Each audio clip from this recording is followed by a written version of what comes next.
हिंदी साहित्य संपूर्ण घटना चक्र क्विक रिवीजन विद आरती शर्मा। दोस्तों, आपको मेरे चैनल पसंद आए तो इसे शेयर करें, लाइक करें, सब्सक्राइब करें। साथ ही साथ मेरे वीडियोस के अगले नोटिफिकेशंस को पाने के लिए बेल आइकन को प्रेस करें।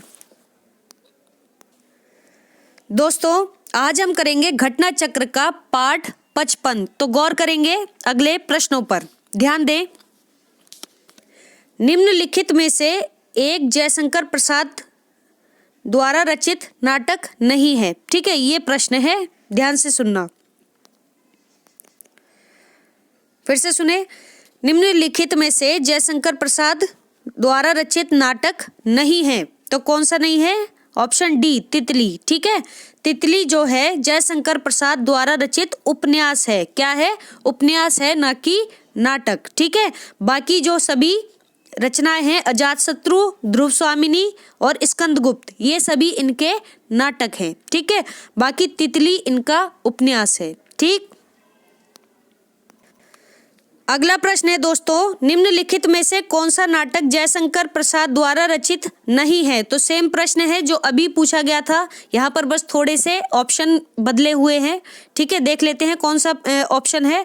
ऑप्शन सी इसका सही उत्तर है, करबला। करबला जो है जयशंकर प्रसाद द्वारा रचित नाटक नहीं है। ठीक है, तो किसका है ये है प्रेमचंद का। किसका? प्रेमचंद का नाटक है करबला, जो कि 1924 ईस्वी में, कब? 1924 ईस्वी में लिखा गया। ठीक है, प्रेमचंद ने केवल 3 नाटकों की रचना की थी। कौन कौन से? पहला संग्राम, जो कि 1923 में आया, फिर आया करबला जो कि 1924 में, फिर आया प्रेम और बेदी जो कि 1933 में। तो ये प्रेमचंद के 3 नाटक थे, संग्राम, करबला और प्रेम और बेदी। ध्यान रखेंगे। इसके अलावा ऑप्शन में दिए गए स्कंदगुप्त, चंद्रगुप्त और ध्रुव स्वामिनी, ये सभी जयशंकर प्रसाद के नाटक हैं। बाकी करबला जो है जयशंकर प्रसाद का नाटक नहीं है। किसका है ये? प्रेमचंद का। ठीक है, याद रखेंगे। थोड़ी व्याख्या और देख लेते हैं। अन्य महत्वपूर्ण तथ्य गौर करेंगे। ऐतिहासिक नाटकों में, कौन से नाटकों में? ऐतिहासिक नाटकों में सबसे अधिक सफलता प्रसाद को मिली। किसको मिली?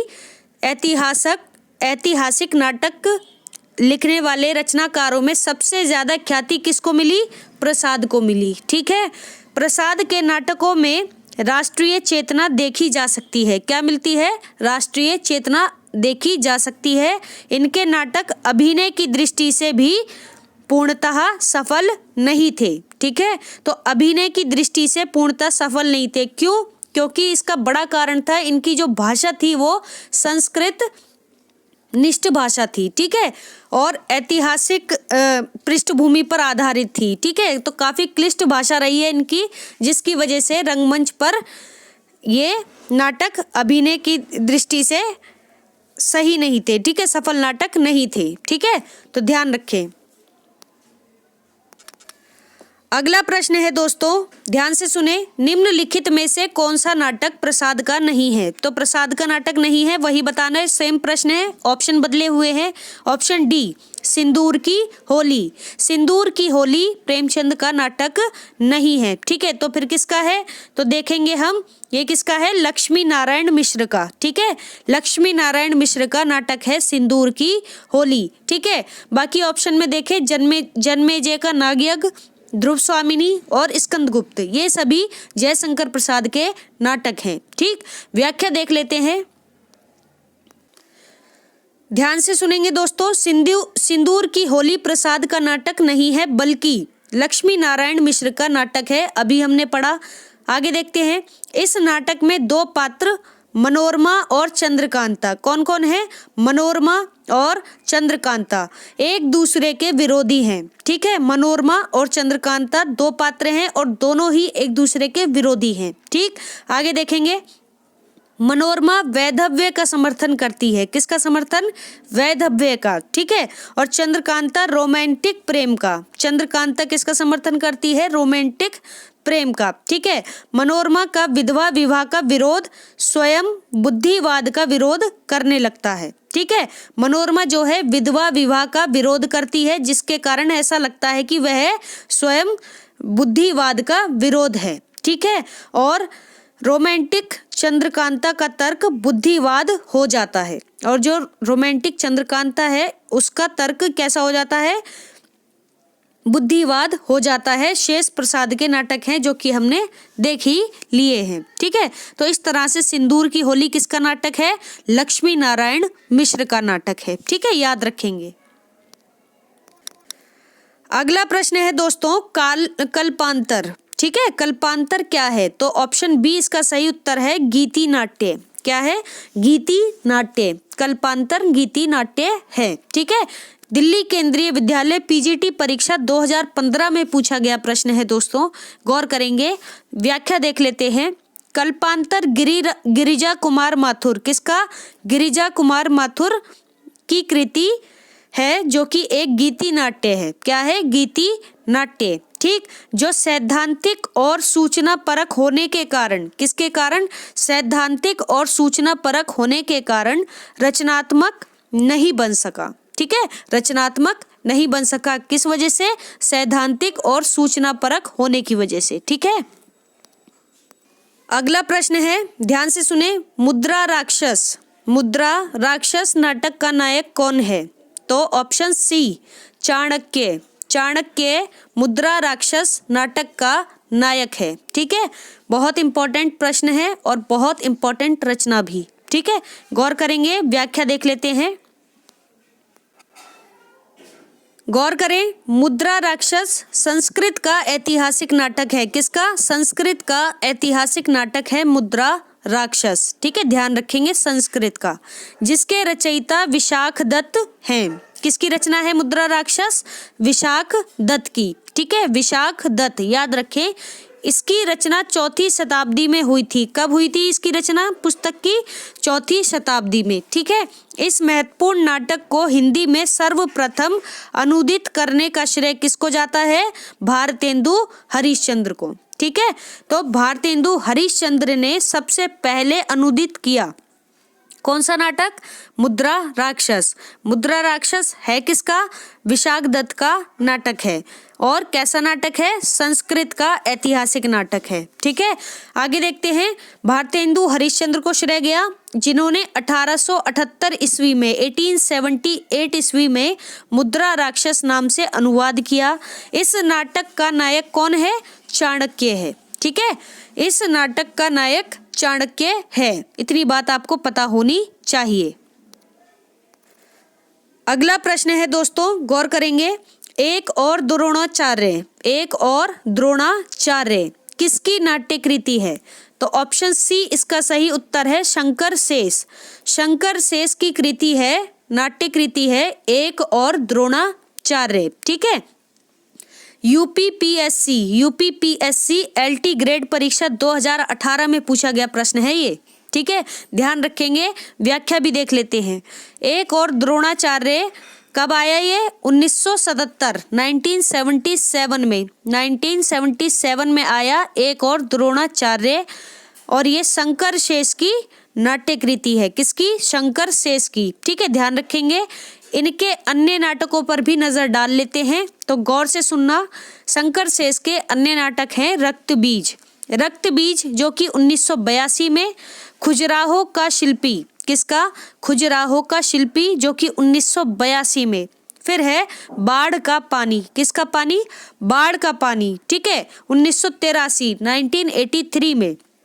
फिर है आधी रात के बाद, किसके बाद, आधी रात के बाद, यानी कि 1983 में, सेम ईयर, ठीक है, जब बाढ़ का पानी आया उसी समय रचना आई आधी रात के बाद, 1983, ठीक। इसके बाद सेम ईयर पोस्टर भी आया, ठीक है, पोस्टर नाम की रचना भी आई शंकर शेष की, जो कि 1983 में आई, पोस्टर, ठीक। इसके बाद है दोस्तों चेहरे भी दिखाई दिए, कब, 1983 में, ठीक है। तो 1983 देखो कॉमन ईयर है, कितनी सारी रचनाएं एक वर्ष में आई हैं, ठीक है। तो सेम ईयर आई है रक्त बीज और खजुराहो का शिल्पी 1982। इसके अलावा बाढ़ का पानी, आधी रात के बाद, पोस्टर और चेहरे, ये सभी 1983 में आई रचनाएं हैं और शंकर शेष की रचनाएं हैं, तो आप ध्यान रखेंगे। बाकी एक और द्रोणाचार्य 1977 में आई। ठीक है, अगला प्रश्न है दोस्तों, चंद्रावली नाटिका के लेखक हैं। चंद्रावली नाटिका के लेखक कौन है? तो ऑप्शन ए इसका सही उत्तर है भारतेंदु हरिश्चंद्र। भारतेंदु हरिश्चंद्र चंद्रावली नाटिका के लेखक हैं। ठीक है, व्याख्या देख लेते हैं एक बार, गौर करेंगे दोस्तों। चंद्रावली नाटिका के लेखक भारतेंदु हरिश्चंद्र हैं। भारतेंदु के नाटकों को 2 वर्गों में रखा गया है। कितने वर्गों में? 2 वर्गों में रखा गया है, मौलिक और अनूदित। ठीक है, मौलिक और अनूदित। आगे देखते हैं, मौलिक के अंतर्गत भारत जननी वैदिकी हिंसा हिंसा न भवती। ठीक है, भारत जननी वैदिकी हिंसा हिंसा न भवती, सत्य हरिश्चंद्र। सत्य हरिश्चंद्र। फिर है श्री चंद्रावली नाटिका। श्री चंद्रावली नाटिका। फिर है विषस्य विषम औषधम। विषस्य विषम औषधम। ठीक है, विषम औषधम। फिर है दोस्तों भारत दूरदशा। भारत दूरदशा। फिर नील देवी। ठीक है, नील देवी। फिर है अंधेर नगरी। ठीक, अंधेर नगरी। ये सभी इनके मौलिक नाटक है। अब हम देखेंगे इनके अनूदित नाटक। ठीक है, तो भारतेंदु हरिश्चंद्र के अनूदित नाटक के अंतर्गत आते हैं विद्या सुंदर, रत्नावली, धनंजय विजय, कर्पूर मंजरी, पाखंड विडंबन, पाखंड विडंबन, मुद्रा राक्षस एवं दुर्लभ बंधु। ठीक है, फिर से सुनेंगे, विद्या सुंदर, रत्नावली, धनंजय विजय, कर्पूर मंजरी, पाखंड विडंबन, मुद्रा राक्षस एवं दुर्लभ बंधु। ये सभी इनके किसके? भारतेंदु हरिश्चंद्र के। ठीक है, अनूदित नाटक हैं। इनकी अपूर्ण कृतियां भी देख लेते हैं दोस्तों। इनकी अपूर्ण कृतियां हैं प्रेम जोगिनी, जो कि नाटिका है, प्रेम जोगिनी। ठीक है, तथा सती प्रताप। प्रेम जोगिनी तथा सती प्रताप। और एक है प्रवास नाटक। ठीक है, प्रवास नाटक। एक है नव मल्लिका। नव मल्लिका। एक है रत्नावली एवं मृच्छ कटिक। ठीक है, रत्नावली एवं मृच्छ कटिक। ठीक है, जो कि सभी गीति रूपक हैं इसमें। ठीक है, शामिल है। तो ये सारी रचनाएं इनकी अपूर्ण रचनाएं हैं। किसकी? भारतेंदु हरिश्चंद्र की। चाहे तो आप स्क्रीनशॉट ले लें और आराम से पढ़ें, कोई जल्दी नहीं है। वीडियो को रिपीट करके देख सकते हैं। ठीक है, बार बार सुने और एक वीडियो को कम से कम 2 बार सुने। ठीक है, जिससे क्या होगा कि कम से कम आपके कानों में शब्द पड़ जाएंगे और आपको थोड़ा, जब आप एग्जाम में बैठेंगे तब आपको अपनी किताब के पन्ने याद नहीं आएंगे। ये जो वीडियो की आवाज़ आप सुनेंगे वो आवाज़ आपको याद आएगी। ठीक है, तो अगर आप थोड़ी सी मेहनत करेंगे अपने लिए तो आप ही का फायदा है। ठीक, तो इस तरह से भारतेंदु हरिश्चंद्र के नाटकों को भी हमने देख लिया और ये इम्पोर्टेंट है, इसलिए आपको इनके बारे में सारी जानकारी पता होनी चाहिए। ठीक, आगे देखते हैं। अगला प्रश्न है दोस्तों, इनमें से कौन सा भारतेंदु जी का अनूदित नाटक है? ठीक है, तो भारतेंदु का अनूदित नाटक बताना है। ऑप्शन डी, विद्या सुंदर। ठीक है, विद्या सुंदर भारतेंदु जी का अनूदित नाटक है। ठीक है, याद रखें। अगला प्रश्न देखते हैं दोस्तों। अगला प्रश्न है दोस्तों, भारत दूरदशा। भारत दूरदशा नाटक के रचनाकार कौन है? तो ऑप्शन सी इसका सही उत्तर है भारतेंदु हरिश्चंद्र। भारतेंदु हरिश्चंद्र का नाटक है भारत दूरदशा। ठीक है, आश्रम पद्धति प्रवक्ता परीक्षा 2009 और 2012 में पूछा गया प्रश्न है। ठीक है, तो गौर करेंगे आप इन प्रश्नों पर। अगला प्रश्न देखते हैं, गौर करेंगे। पांचवें पैगंबर नाटक के लेखक कौन है? तो पांचवें पैगंबर नाटक के लेखक हैं दोस्तों ऑप्शन डी, भारतेंदु हरिश्चंद्र। भारतेंदु हरिश्चंद्र का नाटक है पांचवें पैगंबर। ठीक है, दिल्ली केंद्रीय विद्यालय पीजीटी परीक्षा 2015 में पूछा गया प्रश्न है ये। ठीक, आगे देखते हैं व्याख्या।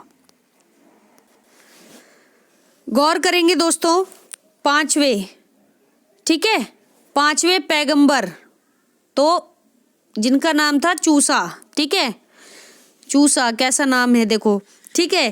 पांचवें पैगंबर नाटक के लेखक भारतेंदु हरिश्चंद्र हैं, ठीक है। तो पांचवें पैगंबर नाटक के लेखक कौन है? भारतेंदु हरिश्चंद्र। उन्होंने इस नाटक के माध्यम से समाज सुधार के उन सभी प्रयासों का जमकर मजाक उड़ाया है जिन सुधारों का वे अपने वैचारिक निबंधों में खुलकर विरोध नहीं कर पाए हैं, ठीक है। तो यानी कि भारतेंदु ने इस नाटक के माध्यम से समाज सुधार का कार्य किया, पहली चीज, ठीक है। और अपने जिन निबंधों में, वैचारिक निबंधों में ये खुलकर चीजों का जिनका विरोध नहीं कर पाए हैं उनका मजाक इन्होंने इस नाटक में उड़ाया है, ठीक है। आगे देखते हैं। ध्यातव्य है यानी ध्यान रखने वाली बात है कि पैगंबरी धर्मों की खिल्ली, पैगंबरी धर्मों की खिल्ली उड़ाते हुए उन्होंने एक पांचवें पैगंबर चूसा की कल्पना की है, ठीक है, जो मूसा का बिगड़ा रूप है, ठीक है। यानी कि एक तरह से मजाक उड़ाया है, मूसा का इन्होंने चूसा कर दिया है, ठीक है, भारतेंदु ने। तो देखो साहित्यकार भी मजाक करते हैं, ठीक है। तो ध्यान से देखें, यह समस्त दुर्गुणों की खान है, यह समस्त दुर्गुणों की खान है। इस दुर्गुणों की श्रेणी में भारतेंदु ने चोरी, दलाली आदि को तो रखा ही है, साथ ही मतलब इन्होंने इसके माध्यम से चोरी करने वाले, दलाली करने वाले, ठीक है, इनको तो रखा है, साथ ही साथ विधवा विवाह, ठीक है, स्त्री समानता जैसी मांगों को और दूसरे धर्मों के रीति रिवाजों को भी भारतेंदु ने इन बुराइयों की श्रेणी में ही रखकर इन सब का जमकर मजाक उड़ाया है, ठीक है। दूसरे धर्मों के रीति रिवाजों को भी भारतेंदु ने इन बुराइयों की श्रेणी में ही रखकर इन सब का जमकर मजाक उड़ाया है, ठीक है। तो ये जो पांचवें पैगंबर नाटक है, ये एक तरह से क्या है कि इसके माध्यम से भारतेंदु ने समाज में जो कुरीतियां हैं, ठीक है, जो अंधविश्वास हैं, ठीक है, और जो बुराइयां हैं, सामाजिक बुराइयां, उनका विरोध किया है, ठीक है। तो ध्यान रखेंगे। अच्छा, यहाँ एक बात पर ध्यान दें, यहाँ पर किसी भी धर्म को लेकर, कोई सा भी धर्म हो, कोई पर्सनल टिप्पणी नहीं की जा रही है, ठीक है। जैसा पुस्तक में लिखा गया है वैसा ही पढ़ाया जा रहा है आपको। तो अगर कोई भी मेरे किसी भी वक्तव्य से, ठीक है, आहत हो तो उस चीज़ को बिल्कुल भी आप पर्सनल ना लें, ठीक है। यहाँ पर सिर्फ आप पढ़ने आए हैं, आप स्टूडेंट हैं, आप सिर्फ पढ़ाई करें, ठीक है, पढ़ाई में धर्म को ना लाएं, ठीक है। तो किसी के लिए पर्सनल कमेंट नहीं है, इस चीज़ को ध्यान रखें, ठीक है। और स्टूडेंट को इन सब चीज़ों से मतलब भी नहीं होना चाहिए, आप सिर्फ अपना पेपर क्रैक करने पर ध्यान दें, ठीक है। तो दोस्तों आज का ये वीडियो यहीं समाप्त होता है। Thanks for watching. अगर आपको मेरे वीडियोस पसंद आ रहे हैं तो इन्हें लाइक करें, शेयर करें, मेरे चैनल को सब्सक्राइब करें, साथ ही साथ मेरे वीडियोस के अगले नोटिफिकेशंस को पाने के लिए बेल आइकन को प्रेस करें। धन्यवाद दोस्तों।